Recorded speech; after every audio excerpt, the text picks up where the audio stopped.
Hi, everybody. I'm Pasha Marlowe. Welcome to the Neuroqueering podcast. Today, I was planning on talking with a guest, but at the very last minute, they called in due to illness. They were not able to join me. So I am doing an impromptu solo episode.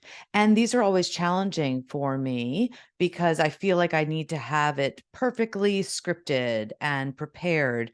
But not today. Today, I'm coming from rather a raw place. At this very moment, my youngest child's school is in lockdown after a active shooter drill and potential threat. They believe it is a hoax, but nonetheless, if you are like me with a very fragile nervous system, a history of anxiety and panic attacks, things like this like dysregulate us very quickly. On top of that, as you may know from previous episodes, my youngest child has been very ill for 3 years. On top of that, it is his birthday and he broke fingers on both of his hands. So it has been a shit show the last couple days. And in the past, that has made me flat out just crying on the bathroom floor. I can't even function. But I have learned some self-regulation skills over the 52 years, thank goodness. Some of them are about cold plunging, which I couldn't do today. If I could, I would have gone to the sauna and done a cold plunge, but I want to stay here near school and stay near my phone, of course. So I'm doing some breath work. I'm drinking cold water. I'm standing in my power and I'm doing what feels most aligned to me, which is teaching and leading with vulnerability. So I'm coming to you today as a mama bear with anxiety, as a woman in midlife at 52 who has recently been diagnosed with autism, ADHD, who has also recently come out of the closet as queer about 3 years ago now. And I am currently moving out of a heteronormative, hetero-facing marriage, and everything is shifting. And every day I talk to women who are very similar to me. And it's so interesting that a very common path since 2020 has been, oh shit, now I'm sitting with my thoughts. Interesting. Now that I'm actually sitting with my thoughts quietly here in quarantine and isolation or lockdown, whatever it is for you, I'm meditating more, journaling more, reading more, and I'm realizing that I'm not fully straight. And I'm realizing that my symptoms are much like the symptoms that my child is experiencing, that during the 504 meetings, they referred to as ADHD, autism, dyslexia, other forms of neurodivergence. So interesting. So now in between 2020 and 2022, so many midlife women began to come out of two closets, coming out as neurodivergent and then coming out as queer. And I find this fascinating, this dynamic, and so darn empowering that so many of us are sharing in this experience. So I wanted today talk to the midlife women out there, and however you want to define midlife, like your age. If you're resonating with this, great. I think technically it's like 30 to 60. I'm just making those numbers up though, because that just feels right to me. But if it is resonating with you, I am so glad you are here. So I have a theory as to why so many women in midlife are coming out of these closets. And it's not only because of the pandemic. I believe for many of us women, we were girls growing up, very good girls, good students, quiet girls, girls who were suffering internally in ADHD, the H being hyperactivity for girls and women is often internal in our minds. And this is certainly how I experienced life. And so we had an internal struggle and we were trying quite hard all the time to live up to expectations. And we often experience perfectionism and complete overwhelm, even though it looked like we were, quote unquote, fine. We masked to survive.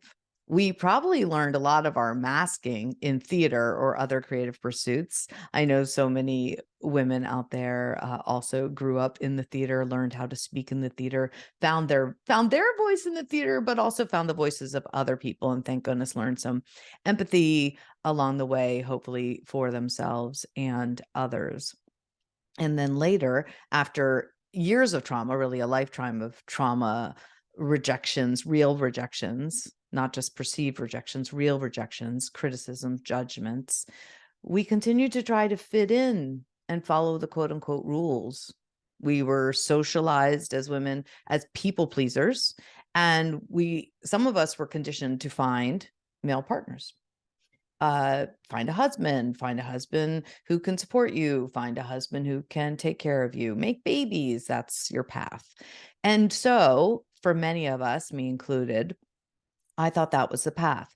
And I did a lot of fawning and masking and people pleasing so as not to experience further rejection, the rejections that I might have experienced in my family or at school or just in society, feeling like an alien on this planet, not feeling like I fit in, not feeling like I was doing what I needed to do to succeed in life or to be loved or accepted in life.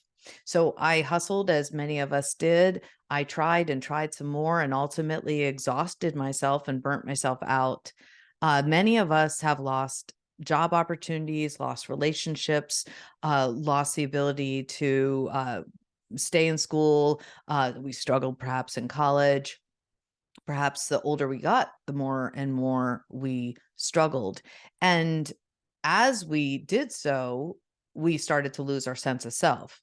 And then, boom, midlife, all of our systems, if they were working still at all of them were no longer working. And this is where all of the symptoms of perhaps ADHD or autism started to show up even more, because our estrogen levels were dropping, symptoms were increasing, our medications, if we were on them at all, might not have been working the same or well or at all because of our hormonal changes. And then sex became difficult. We might have lost desire. We were feeling disconnected and out of touch and not safe in our bodies anymore. We might have started hearing voices in our head that started to challenge heteronormativity, neuronormativity, social norms, gender norms. And like me, many of you may have come out queer, come out LGBTQ later in life. And so which is a beautiful thing. But then we're like, whoa, where have I been? And we started to really dig in. We started moving through our traumas and unmasking. And as we moved through our traumas and continued to unmask, we became more of ourselves. And as we became more of ourselves, our symptoms increased because we were embodying our truth. I started stimming more. I started kind of expressing my quirks, sharing my thoughts, becoming more unfiltered, more visible, and not really worrying as much about what people thought, which is one of the many, many gifts of growing older. And I wonder if you have experienced this as well, that as you move through your trauma and as you unmasked, that your symptoms increased.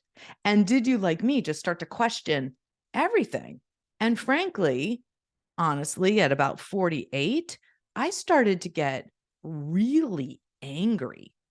I was getting angry about being misunderstood, about being misdiagnosed. I started getting angry at systems and institutions that fail us. I was getting angry finally about the patriarchy, about social injustice.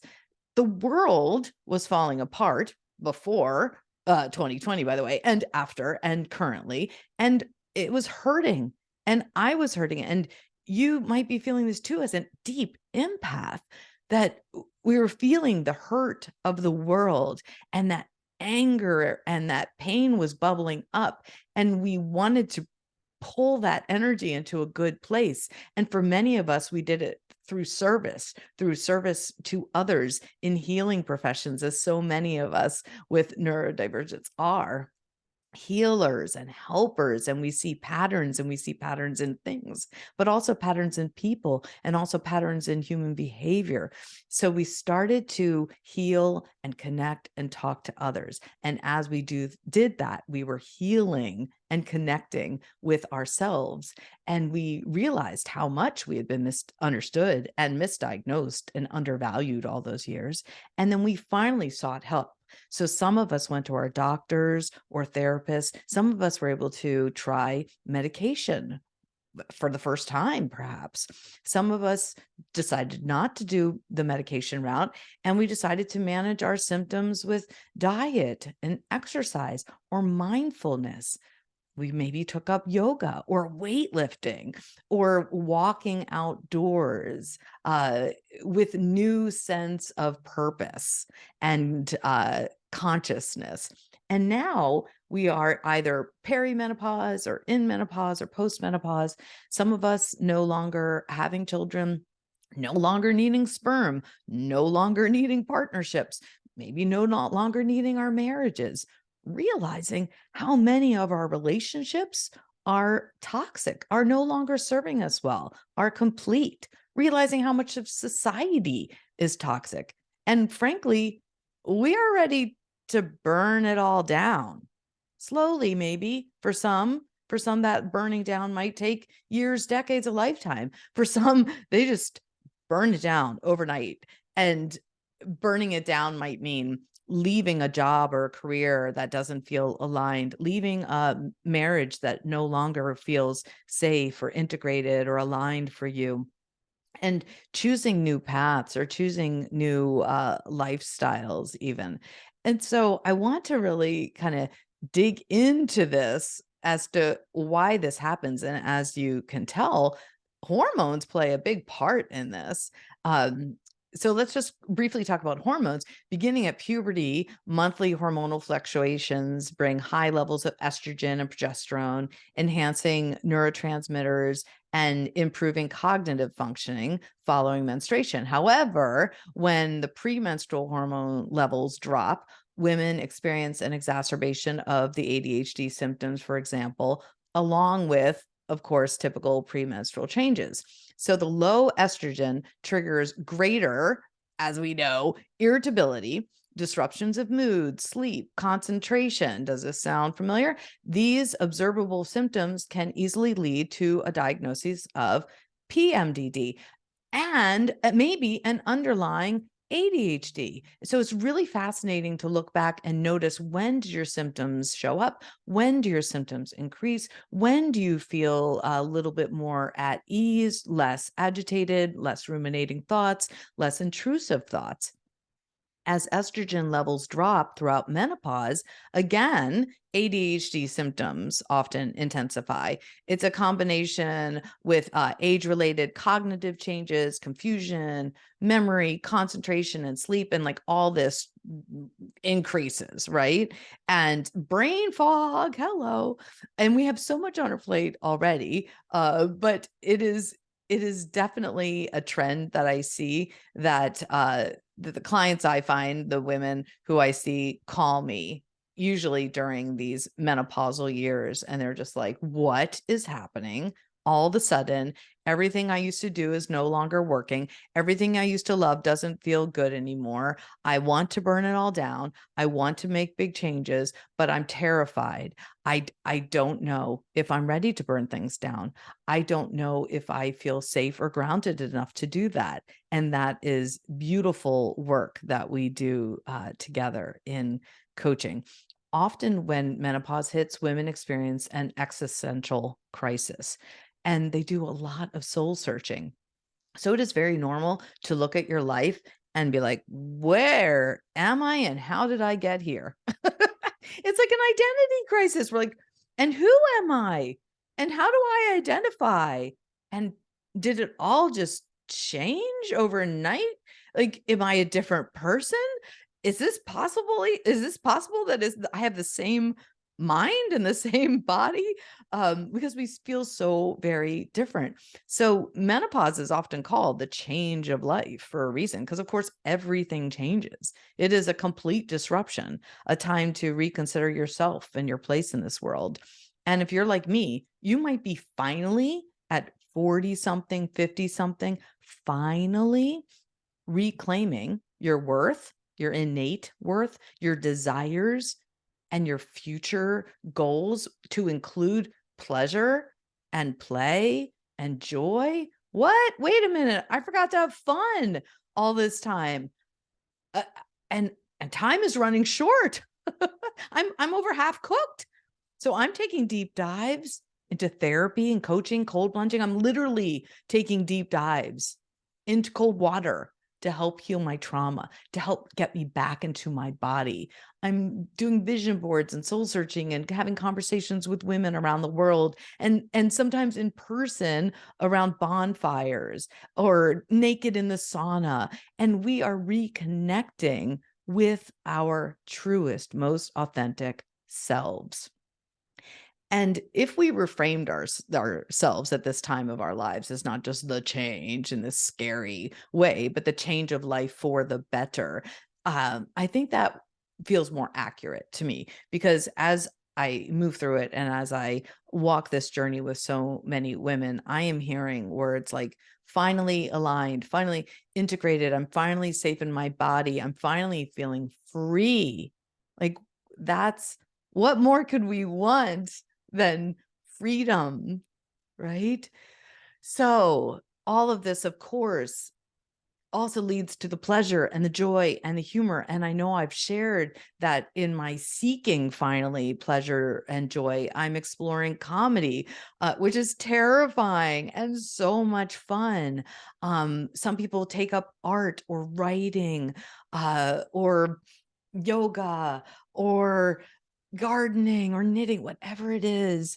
Find your pleasure, find something that lights you up. And if it is done in community, in sisterhood, even better, even better. So I made a TikTok post the other day just saying, hey, you might have stumbled into the side of TikTok where midlife women are moving through their traumas and realizing that they're neurodivergent and not at all straight and are ready to burn it all down. And yes, some of the comments were, of course, who's bringing the matches? And we ride at dawn. Oh my gosh, it's frankly just, it's empowering, it's delightful, it's about time. It is time. It is time to reclaim ourselves and burn things down, if that is what your intuition, your deepest knowing and truth is telling you. I'm all for it. I'm here with you. I'm excited for you. I'm ready to have these conversations. Please consider, of course, subscribing and reviewing and all the things, but please consider reaching out to me, sending me an email, letting me know what you think, telling me your stories, and sharing what you might want to talk about on this podcast, whether you want to hear it as an episode or come on as a guest. I'm in for all of it. I'm excited for all of it. And I hope you all have a beautiful day, neuroqueering today. Thank you so much for being here.